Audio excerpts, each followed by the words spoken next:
Well, everybody, welcome back. I've been battling a sinus infection, is what I believe it is. Just a lot of stuff up here, but I will not bore you with the details. Michigan rolls UNLV, and I'm a harsh critic. I think it should have been better than it was. Again, Michigan in the second half did not perform, but it's the second half, and they were up 28 to nothing, or was it 21 to nothing at halftime? Excuse me. So 14 points in the second half. Does that mean that Jay Harbaugh coached better than Mike Hart? I don't think so. I don't think any of that matters. Michigan had UNLV at home on CBS for the first time since 1986. Michigan was on CBS. And JJ took that opportunity to light it up yet again for the second week. And I had a video, I might put it up here, saying that he will be Michigan's best quarterback in history, which is a low bar. And I think I heard a stat in the broadcast. Brad Nessler, somebody said through the first two starts, he is the most efficient quarterback in Michigan history. So he was 22 of 25 for 278 yards and 2 touchdown passes. He had 3 rushes for 38 yards as well. He is just special. People in the preseason were doubting his capabilities. Did you watch him last year? He's going to be really good, and he finally got an off season, and here he is. Only 7 incompletions in the first 2 games of the season. Running the ball, Corum again did his magic. 15 carries, 80 yards, 5.3 average, 3 touchdowns. He also had 2 catches for 23 yards. But Edwards, this offensive line, are they playing favorites? I don't think so. Edwards just cannot get a hole. He had 6 carries for 9 yards. This offensive line needs to get a push. It doesn't look like the same one that I saw the last couple of seasons, but we have time still to figure it all out. I'm nitpicking here in a 35-7 victory for Michigan. He had 5 catches for 26 yards out of the backfield, so that it is what it is. Receiving the ball, though, Wilson led the way with 89 yards on 4 catches and 2 touchdowns. Cornelius Johnson had 5 catches and 82 yards. Mike Morris was the unsung hero early, 3 catches and 40 yards. And the defense allowed 229 yards and 7 points. Tackles were very spread out, but if I had to point out one guy, it's probably Kenneth Grant again. That guy, 1.5 sacks, I believe, and he pressures all over the place. So many tackles for loss for Michigan. There were too many third down conversions, in my opinion, even though I think there are only like 3. So I'm still nitpicking here, but man, come on. For the number 2 team, we got to just destroy UNLV, right? The running clock does affect things, but it all started. UNLV had the ball first, and they got a first down, but then on 3rd and 6, DeJesus, I'll be saying his name a few times, had a 7-yard catch, and McGregor had that tackle for loss. It was 3rd and 12, and it was incomplete. They punted the ball, and it was a touchback. So Michigan starts at the 20. Corum had a 20-yard catch. 20-yard catch. And the run was stuffed a couple of times, so it was 3rd and 6.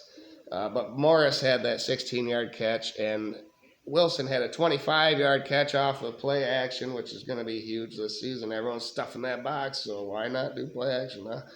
On 3rd and 7, Corum had 11 yards, and then on 3rd down, he had a 3-yard touchdown run. So 7-0 Michigan early, no problems, right? JJ was 5 for 5. He had 5 different receivers. We're humming. UNLV, Derek Moore had a sack there on 3rd down. It was 3 and out on their second possession. Michigan's second possession, Corum had a 6-yard run, then an 8-yard run, but then a 3rd and 6. Morris had a 15-yard catch, and on 3rd and 7, A.J. Barner had a 12-yard catch. Welcome, Barner. I don't think he had anything last week. Corum had an 8-yard run, and then J.J. showed his legs. He showed his running capability. 17-yard run. The ball was at the UNLV 2-yard line at the end of the first quarter. And then to start the second quarter, Corum had a 2-yard touchdown run. It was 14-0. Michigan at this point, McCarthy was 9 for 9 passing. UNLV on their third drive, DeJesus had a 15-yard catch. Jalen Harrell then had a sack, and on third and 13, Harrell sacked him again, and they were forced to punt the ball. Michigan on their third drive, Loveland had a 9-yard catch, and CJ had a 20-yard catch, Cornelius Johnson, and then a 3rd and 6. Too many of these, too, I think, for the offense. Edwards had 3 yards. So on 4th and 2, the run was stuffed. Where was the pass at this point? I kept thinking, well, first of all, I'm like, why don't you just kick the field goal? And then second of all, if you're going to go for it, JJ's on fire. Why are you trying to run it up the middle when they've stuffed it early? It didn't make any sense to me. So it was a turnover on downs for Michigan. UNLV had a 12-yard run, and then Grant had a sack. Hausman had a first down saving tackle at linebacker, but where was I at? Excuse me. Like I said, I'm delirious right now. My mind's all over the place trying to have the energy to do this video. We are in the second quarter. Harrell had a sack again. They had to punt. Loveland had a 9-yard. Nope. Hausman first down saving tackle. There it was. But then on 3rd and 3, this DeJesus guy, or DeJesus, I'm saying he's DeJesus with some of the plays that he had. First down. And then he had an 8-yard catch after that. Jenkins and Grant then meet the quarterback in the backfield, though, for a sack. 3rd and 9 was incomplete, and they had to punt the ball. With 4:03 left in the half, Michigan went to Cornelius Johnson, 18-yard catch. JJ had his first incompletion after that, and it looked like the receiver and him were not on the same page. That's the only reason it was incomplete. On 3rd and 7, Edwards had a 15-yard catch. 3rd and 6, Morris had a 9-yard catch, so we're completing these third downs. JJ had a couple of nice runs here for 7 yards and 14 yards consecutively. And then Wilson had a 13-yard touchdown catch with 24 seconds left in the half. So it was 21-0 Michigan at halftime. And I was thinking, okay, JJ's slinging it around. Let's get this running game going. But I also was thinking, well,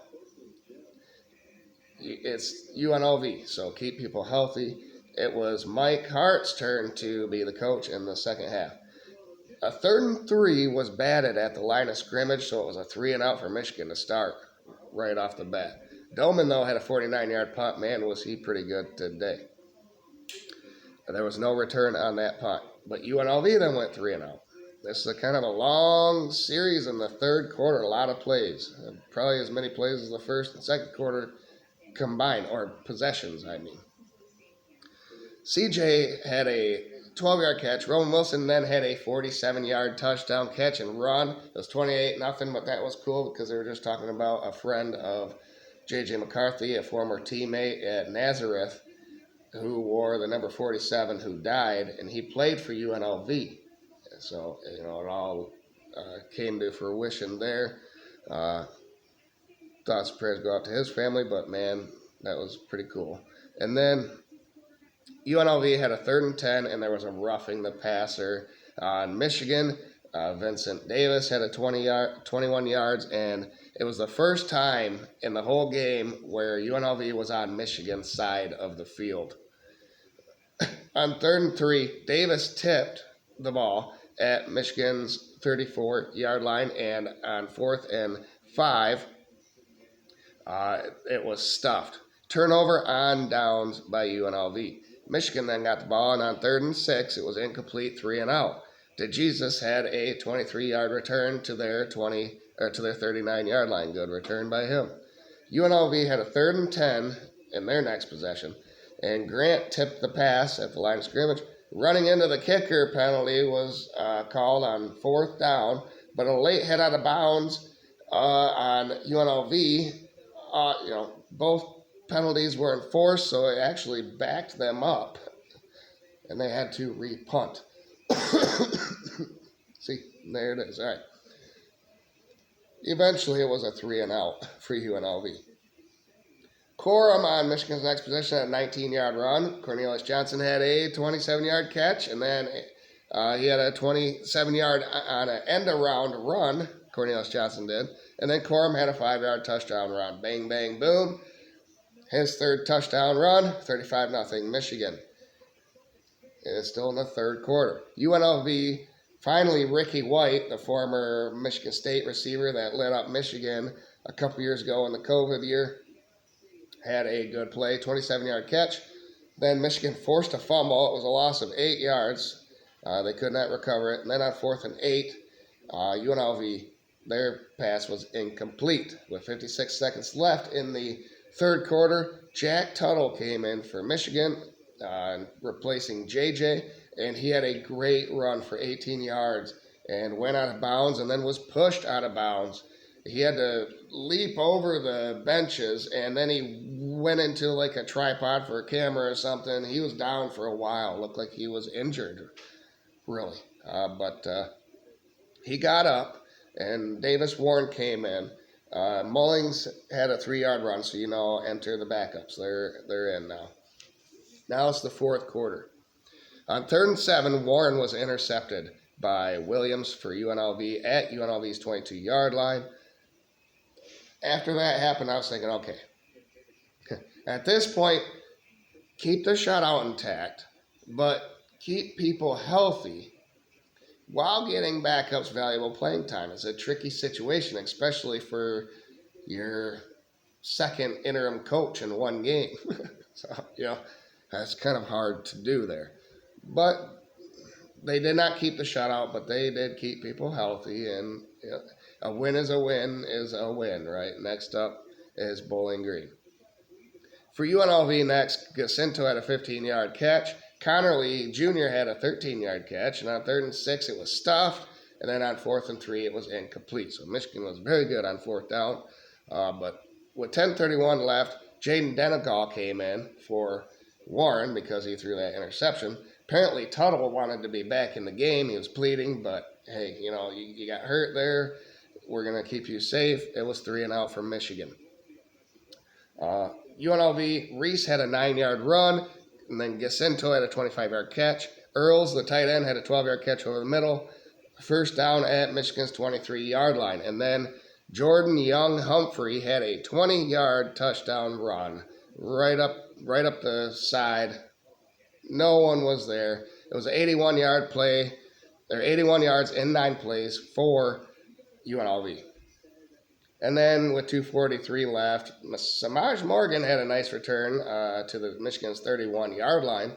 And on 3rd and 5, Denegal had a 35-yard pass to Samaj. So, but then the clock eventually ran out. It was 35-7. Michigan dominates. They didn't do as good as Georgia versus their team, but we'll take it. UNLV did score 44 points last week. It was against Bryant, and only scored 7 versus us. See what we do next week again versus Bowling Green. Stay tuned for we got Alabama, Texas. If that's a close game, I'll have a reaction for that and talk about the game. But stay tuned for the resume ranking that actually makes sense on Sunday, which is tomorrow. And have a great night, everybody, if I don't see you.